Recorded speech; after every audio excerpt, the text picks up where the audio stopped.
All right, I don't know if this is working or not, but I'm home. Let me see if I can show you. You see Jake? You see Jake? Jake is on my lap.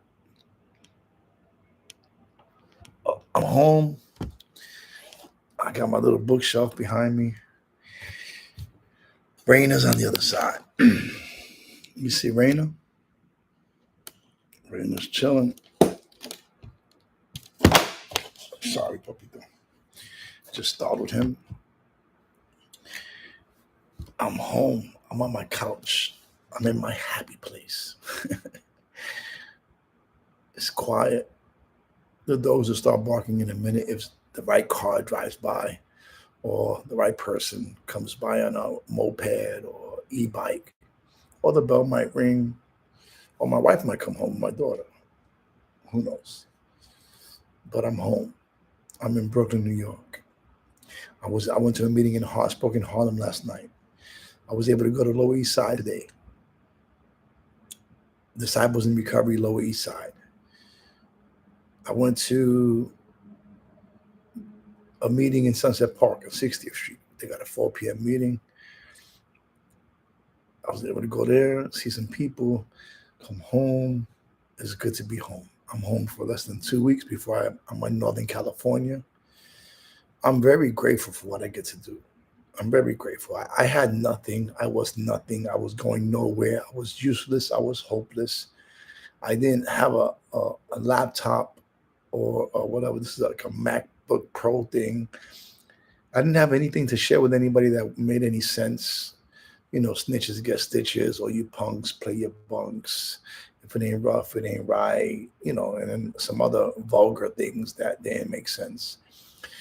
Um, Very grateful that that's not my reality today. I was drunk, I was high, I was mentally unwell. I was there. They go, there they go. Yep, the right car drove by. I was lost, man. I was really, really lost. I didn't even know the problem. I didn't even know. I was in denial that I had a drug problem. I was in denial that I couldn't stop drinking. I was in denial. I was in denial. I was in denial. I didn't, what denial means, right? Didn't even know I am lying. All right. I didn't know I was lying to myself. I was lost. I almost died several times. They tried to kill me. And one day God interrupted my miserable life. October 31st, 1990, a guy came from Carmel, New York. I think he came from Carmel, New York. He drove me to Carmel, New York to an adolescent rehab. I was 17 years old. 17 years old, I was smoking crack cocaine from the streets. I wasn't freebasing. I was smoking dirty crack. People, just other drug addicts cooking it. I was lost. I had a serious drug habit. I couldn't stop using. If I was awake, I was looking to get high. I was looking to use. I was finding ways and means and getting high and robbing and stealing and doing all types of crime and stuff. And October 31st, 1990, there's an Officer Rivera from the 94th Precinct. There's another Spanish cop. I wish I knew his name. My stroke, I lost it with my strokes, but I knew his name before. It might have started with a V. I'm not sure. But those two Spanish cops in 94th Precinct, that they knew my mother, they knew my family. Me and my sisters were drug addicts. My mother was suffering. And one of them saw me leave that day. I don't think it was Officer Rivera. I think it was the other guy. And that was, obviously October 31st, 1990. Oh, I guess the girls are coming home. So I will tell you the story some other time. But, yeah, they're coming up. They're coming up. Who's coming up? Talk to me. Who's there? So that's when my nightmare kind of ended. That part of my nightmare ended because I put down the drugs and I found I had other issues. A lot of issues. My issues got issues. More issues. And you ain't got enough tissues. So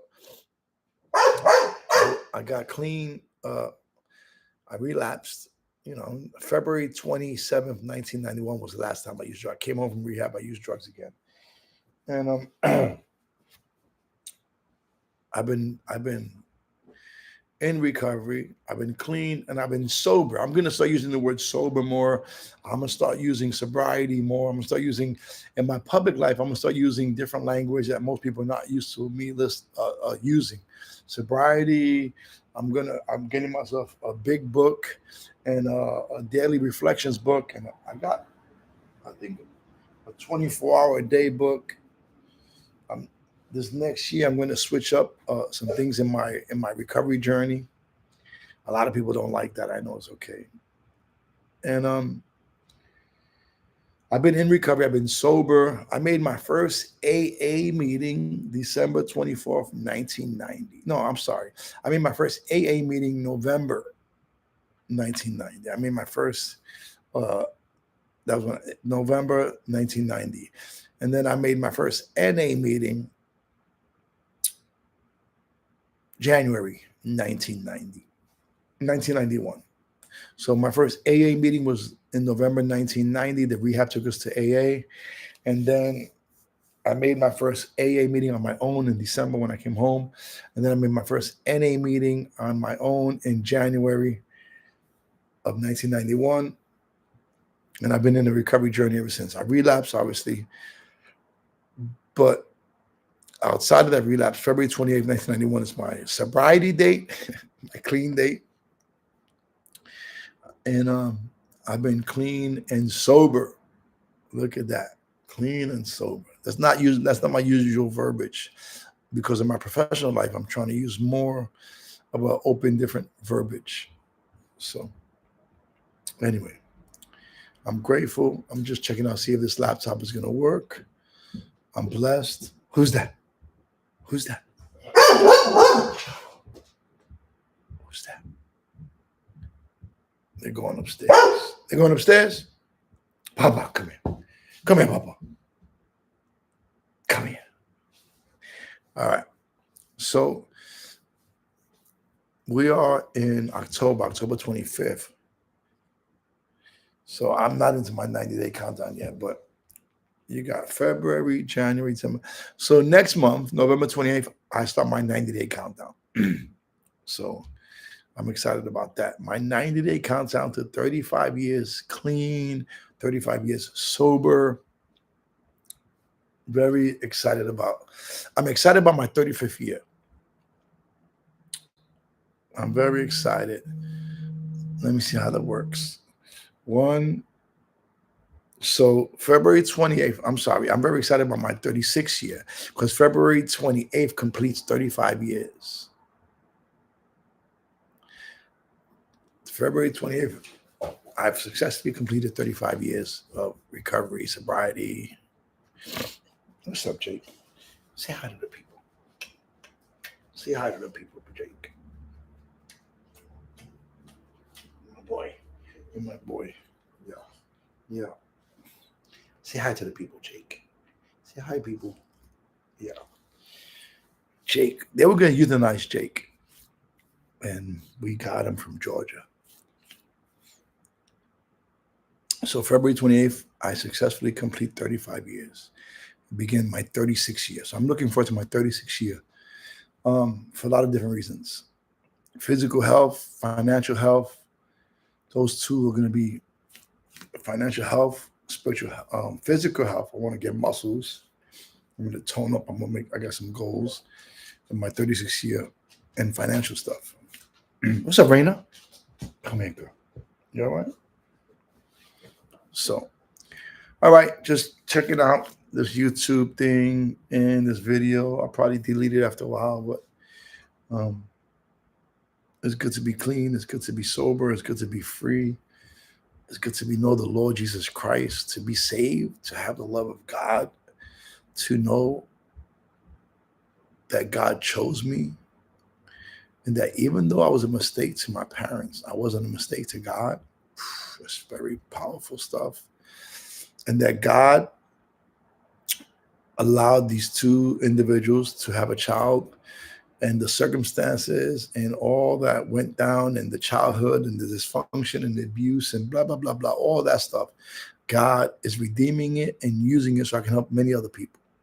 Out of my deepest wounds comes my most significant ministry, because I have experience with some significant, very painful stuff. I'm able to help other people who have experience with painful stuff.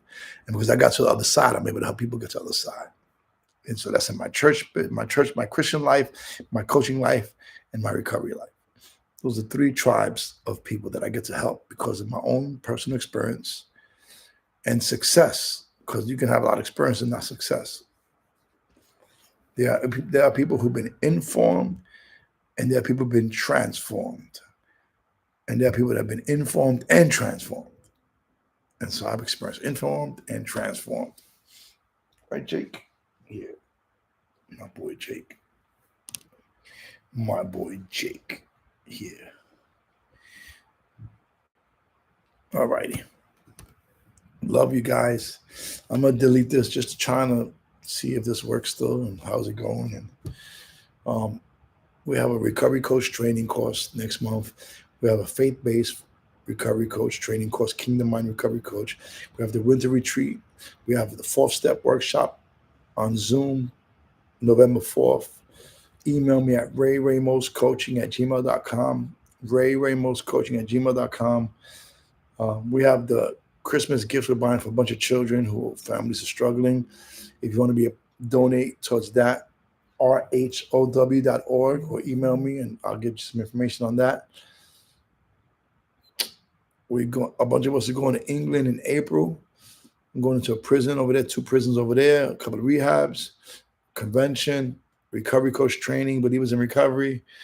And then we're going to Norway in July, going to Pakistan, going to Sweden, missions trips, different things happening.